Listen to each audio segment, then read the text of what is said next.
রহমাতুল্লাহ।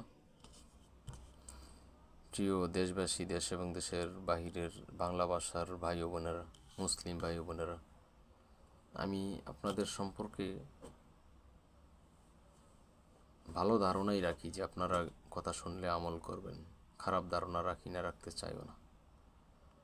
তবে আপনাদের মধ্যে অনেক শিরক আছে, এই বিষয়ে আমি নিঃসন্দেহে বলতেই পারি। আমার মধ্যেও থাকতে পারে। আমার মাঝে যদি কোনো শিরক থাকে, আপনারা আমাকে সংশোধন করবেন ইনশাল্লাহ, কমেন্টের মাধ্যমে সংশোধন করে দেবেন। আমার অতীত ভুল ত্রুটির জন্য আমি আল্লাহর কাছে অনেক ক্ষমা চেয়েছি, এখনও চাই। কারণ অতীত জীবন আমরা দিন বুঝতাম না ঠিক মতো, এখন আলহামদুলিল্লাহ দিন বুঝি। এখন যদি আমার মধ্যে কোনো ভুল থাকে, আমি যেদিন যেই বিষয়টা নিয়ে আলোচনা করব, যেই এপিসোডে যেই বিষয় নিয়ে আলোচনা, সেই বিষয়ের ভুল থাকলে সেই বিষয়টার কমেন্টে ধরাই দিবেন ইনশাআল্লাহ।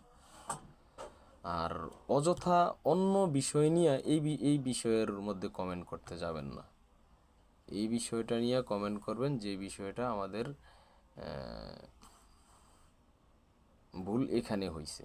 এখানে যদি আমি কোনো ভুল করি, এই বিষয়ে ভুল ধরিয়ে দিবেন। আমি কয়েকটা শিরক সম্পর্কে আপনাদেরকে একটু অবগত করি। অন্তত 10টা শিরক বলার চেষ্টা করবো ইনশাল্লাহ, সংক্ষেপে। আপনাদেরও সময় কম। মানুষ এখন 10 মিনিটের ভিডিও শুনতে চায় না, মানুষ 1 মিনিটেই সব ফলাফল পেয়ে যাইতে চায়। ওটা তো নাই আমার কাছে। আর যত সংক্ষেপে কথা বলবো তত বেশি এলম অর্জন করা লাগবে। তা আমার অত এলম নাই যে সংক্ষেপে কথা বলতে পারি, এই জন্য আমার একটু বিস্তারিত করা লাগে। তো আসেন 10টা শিরক সম্পর্কে বলি।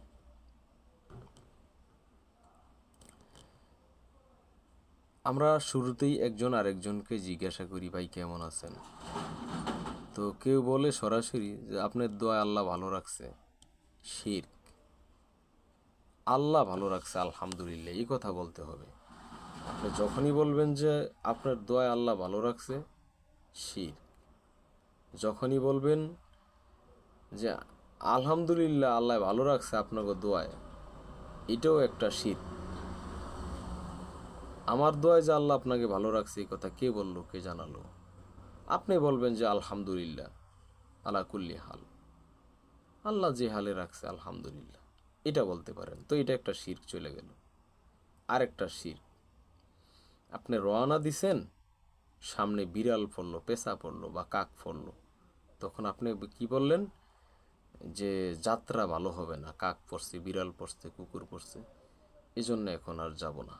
এটা একটা শিরক। আপনি যাইতে লাগলেন, বের হইতে লাগছেন, আপনার পা আপনার দরজার কাঠ বা ইটের গাঁথনি যাই বলেন ওটার মধ্যে ভাইজা পড়ছে, আপনি বলেন যে বাধা খাইছি, যাবো না।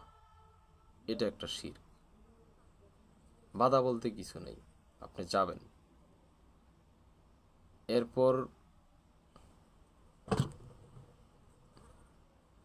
আপনি গাড়িতে রওনা দিছেন, ঘটনাক্রমে অ্যাক্সিডেন্টের পর্যায়ে ছিল, আল্লাহ বাঁচাই দিছে আপনাকে।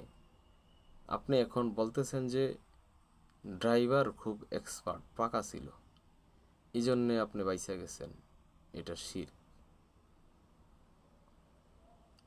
আপনাকে কে একজন উপকার করলো, আপনি এটা বলতে পারেন যে ভাই আপনাকে উপকার করছেন, জাযাকাল্লাহ, আপনাকে আল্লাহ বিনিময় দিবে ইনশাআল্লাহ, আপনি আমার উপকার করছেন, বড় উপকার হয়েছে, এটা বলতে পারেন। কিন্তু ভাই আপনি আমারে বাঁচাইলেন, শিরক। এটা একটা শিরক। ধান চাউল জারছে বাচ্চারা, বাচ্চার মায়েরা, বাচ্চা এই কুলা বলে যেটা দিয়ে ঝাড়ে ঝাড়ে কুলা, এটার উপরে পা দিছে, তা আপনি বললেন যে এই অলক্ষিণী ছেলে কুলার উপরে পা দিছে, এটা শিরক। এটা শিরক। আপনার স্ত্রী খুব ভালো একটা কাজ করছে, তখন আপনি বললেন কি যে আমার লক্ষ্মী বউ, শিরক। কি কারণে শিরক? লক্ষ্মী অমুসলিমদের একটা দেবতার নাম আছে, এটা শিরক। আপনার সন্তান খুব ভালো কাজ করছে, আপনাকে খুব ভালো শ্রদ্ধা জানাইছে, কিংবা আপনার পছন্দের খুব একটা কাজ করছে, কিংবা কিছু একটার বায়না ধরছে, তো আপনি বুঝাইছেন যে বাবা এটা এখন দেওয়া যায় না, এই সময় দেওয়া যাবে না, তো সে বুঝছে, তা আপনি বললেন যে আমার লক্ষ্মী বাবা, শিরক। আপনি একটা মূর্তির সাথে তাকে তুলনা করে দিচ্ছেন, এটা শিরক। আপনার এরকম হাজারো শিরক আমাদের সমাজে আছে। ডাক্তার ভালো এই জন্য রুগী বাঁচছে, শিরক। স্যান্ডেল পায়ে দিতেছেন, স্যান্ডেল পা থেকে পিছলে পড়ে গেছে বা দূরে চলে গেছে, তা আপনি ভাবলেন যে এটা একটু অলক্ষণে হয়েছে, লক্ষণটা ভালো হয়নি, একটু বসি তারপরে আবার উঠি, স্যান্ডেলটা আবার পায়ে দিব, শিরক। নিজের ছেলে মেয়েকে লক্ষ্মী বলবেন না, স্ত্রীকে লক্ষ্মী বলবেন না, স্বামীকে লক্ষ্মী বলবেন না, এগুলা শিরক, সোজা শিরক। কাক ডাকছে মনে করবেন বিপদ আসছে, শিরক। যমজ কলা খেলে বাচ্চা যমজ হবে, এই কথা ভাবাই শিরক। বাচ্চাদের মাথায় টিপ দেওয়া হয়, কালো টিপ, নজর এড়াবে এই জন্যে, শিরক। যদি বাচ্চার সৌন্দর্যের জন্য মাথায় কপালে টিপ দেওয়া হয় এটা কোনো সমস্যা নাই, কিন্তু কারো নজর লাগবে এই জন্যে টিপ দিছেন, এটা শিরক। লাউ গাছের মধ্যে ঝাড়ু, জোতা, পাতিল টানায় রাখা হয়, নতুবা মানুষের নজর লাগবে, এটা শিরক।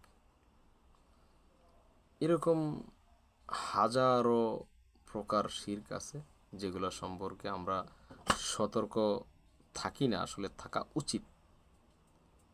সুতরাং এই জাতীয় হাজারো শিরক আছে।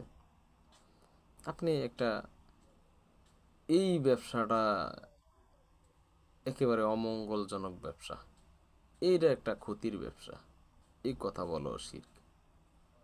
ব্যবসার লাভ লস আসে তাকদির এবং আপনার ক্যাপাসিটির পরিচালনার উপরে নির্ভর করে।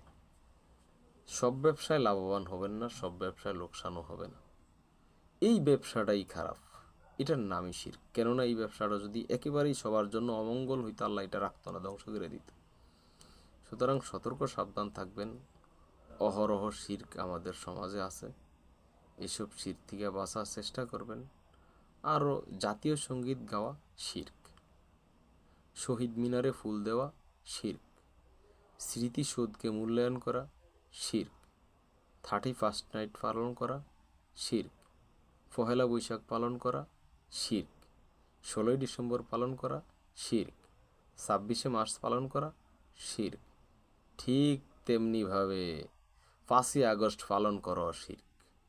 এই যে 5ই আগস্ট পালন করলেন না আপনারা, কসম আল্লাহর, আমি 4 তারিখ দিবাগত রাত্রে, আমি এটা প্রকাশ করা ঠিক না, আমি কিছু সলাত আদায় করছি, এবং যারা স্বৈরাচার হটাইতে গিয়ে জীবন দিল, রক্ত দিল, পঙ্গুত্ব বরণ করলো, আমি সবার জন্য দোয়া করছি, আলহামদুলিল্লাহ। কারণ আমি নিজেও তো সেই জায়গার ভুক্তভোগী, আমার অন্তর কাঁদে। কিন্তু এটা শুধুমাত্র আমি 4 তারিখের রাতেই করছি তা না, আমি মাঝে মধ্যেই করি, আমি সপ্তাহে অন্তত 1-2 দিন এই দোয়া করি তাদের জন্য। শরীফ ওসমান হাদি, তারপর ফানি লাগবে ফানি, তাদের নাম কি বলবো, আবু সাইদ, মুগ্ধ, যারাই আছে, আমি এদেরকে সরাসরি শহীদ বলি না, কেননা তাদের ঈমান সম্পর্কে আমার কোনো খোঁজখবর নাই। শরীফ ওসমান বিন হাদি সহ আমি তাদেরকে শহীদ বলি না, সাহস পাই না। কারণ কি, যারা ওদেরকে শহীদ বলে তারাও নিজেদেরকে আল্লাহ দাবি করে, আমার কাছে মনে হয়। কারণ তারা যে শহীদ এই বিষয়ে তারা কিভাবে সুনিশ্চিত হইল।